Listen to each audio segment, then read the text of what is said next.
Assalamualaikum, Sampurasun, Om Swastiastu, salam sejahtera untuk kita semua. Ketemu lagi di channel Jiwa Tua 2. Nah teman-teman, kemarin Jiwa Tua 2 sudah ada 7 episode mengenai perampasan pusaka Pajang oleh Panembahan Senopati, dan juga ada video mengenai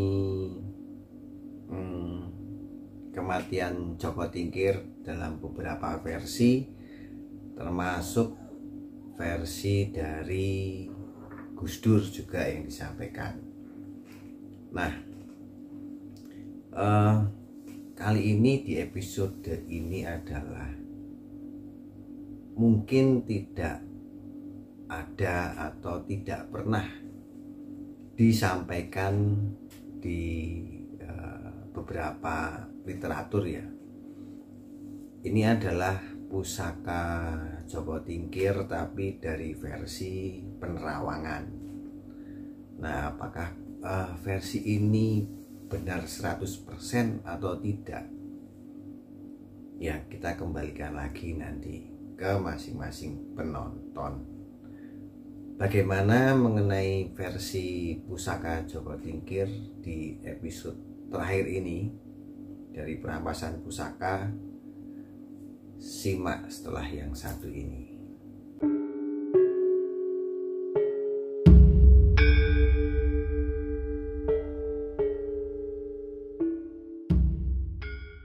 Baik teman-teman, tadi di pembukaan sudah saya sampaikan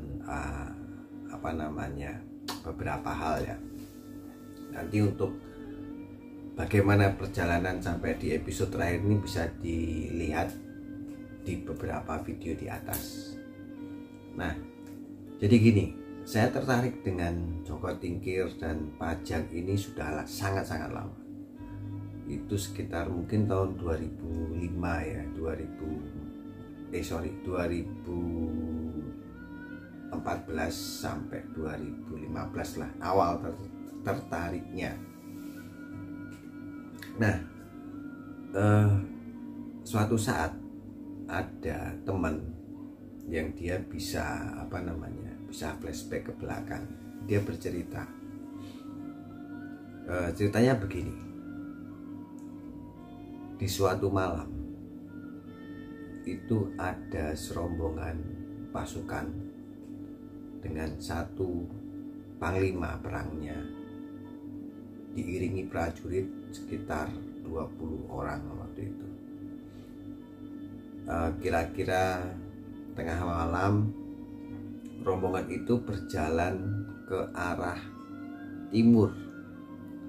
Jadi dari Keraton Pajang mereka berjalan ke arah timur, dan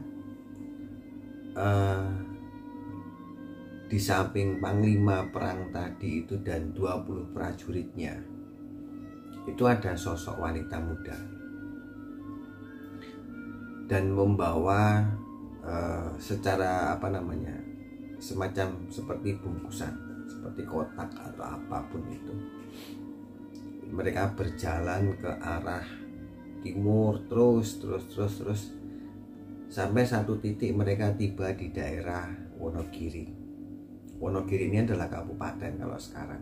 Kalau zaman dulu sebutannya bukan Wonogiri, ada itu, beda lagi sebutannya. Wonogiri ini adalah kabupaten kecil di Jawa Tengah yang berbatasan dengan Ponorogo kalau tidak salah ya.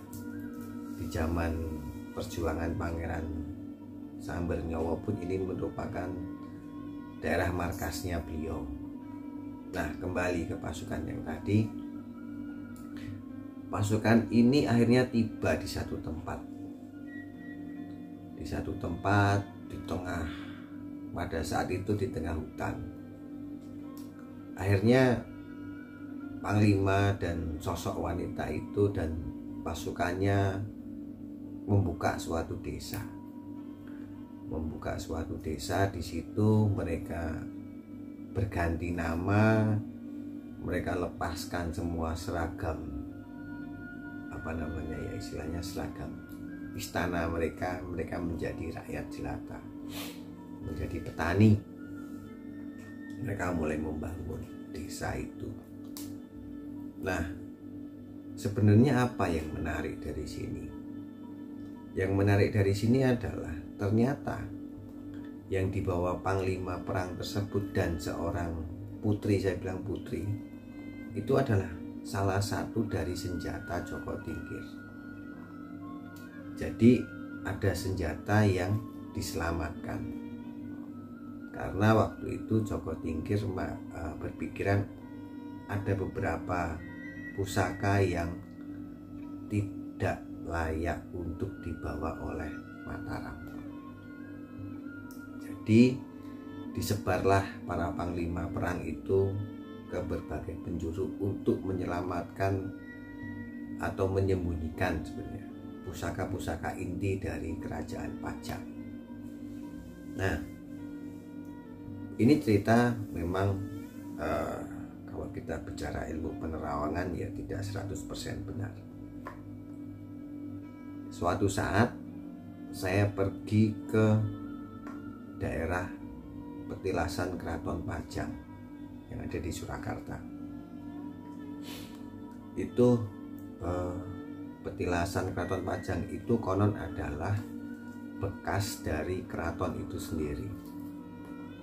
Waktu saya ke sana kebetulan dengan seorang kakek ya, juru kunci dari tempat itu yang sekarang sudah almarhum.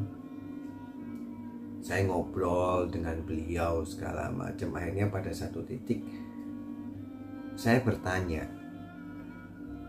benar atau tidak sih mengenai cerita itu.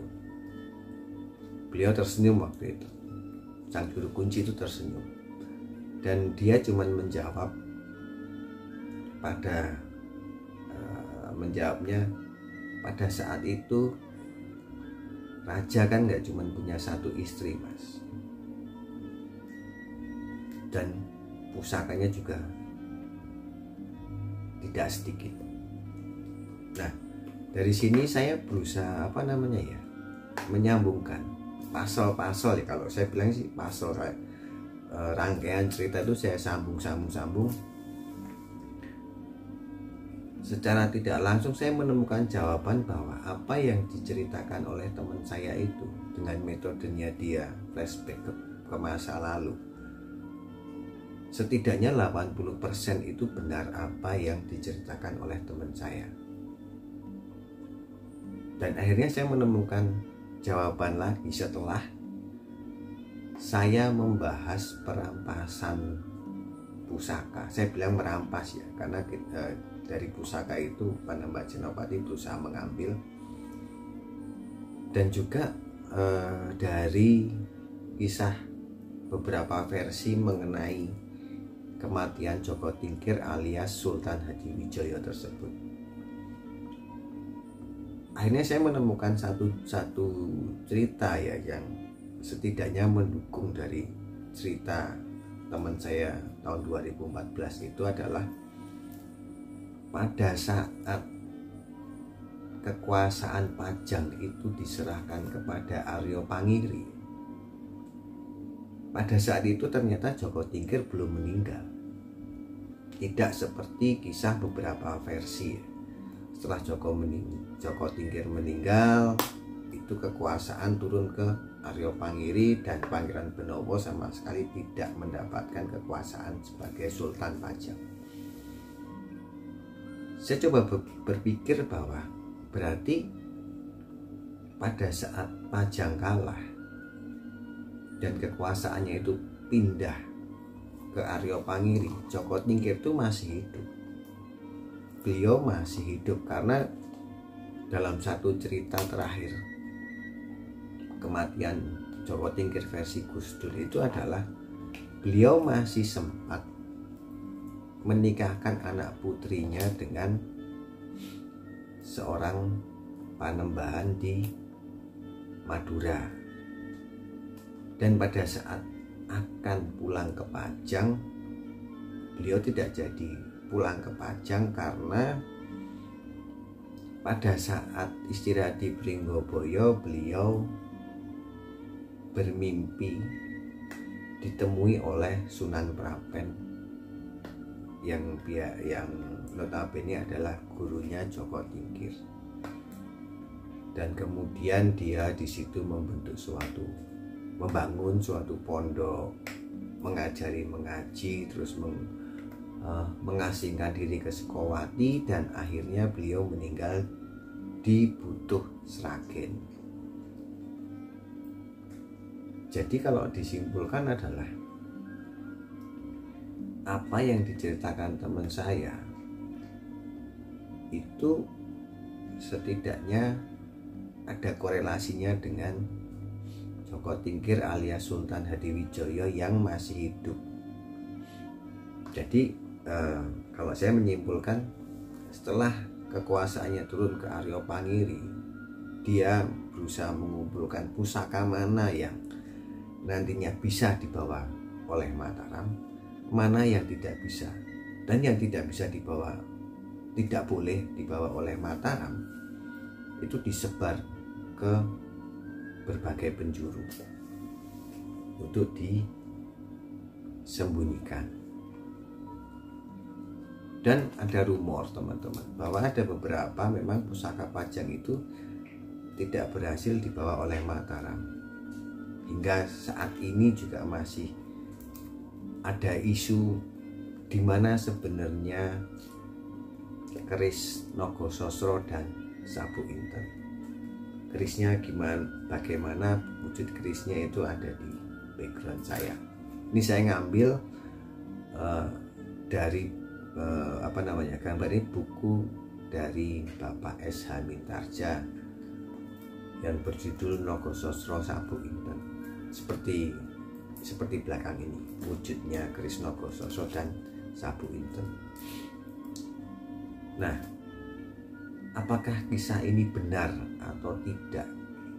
Ya, kita tidak tahu. Saya hanya menyampaikan apa yang saya dengar dari teman saya yang bisa menerawang ke belakang. Beliau bukan anak indigo karena sudah bukan anak-anak, karena sudah tua juga, seumuran dengan saya. Dia bercerita karena saya tertarik dengan sejarah Pajang dari dulu, dan sampai sekarang saya masih tertarik dan saya masih mengulik juga bagaimana sejarah Pajang yang sebenarnya, karena masih banyak yang tersembunyi. Oke teman-teman, episode ini adalah episode penutup dari perampasan pusaka Pajang oleh Mataram. Ini merupakan penutup ya, karena pakai metode metafisika ya boleh dipercaya, boleh tidak. Apakah benar pusakanya itu ada di Mataram semua waktu itu, atau beberapa memang tidak berhasil dibawa. Baik teman-teman, terima kasih sudah menonton channel Jiwa 22 dan salam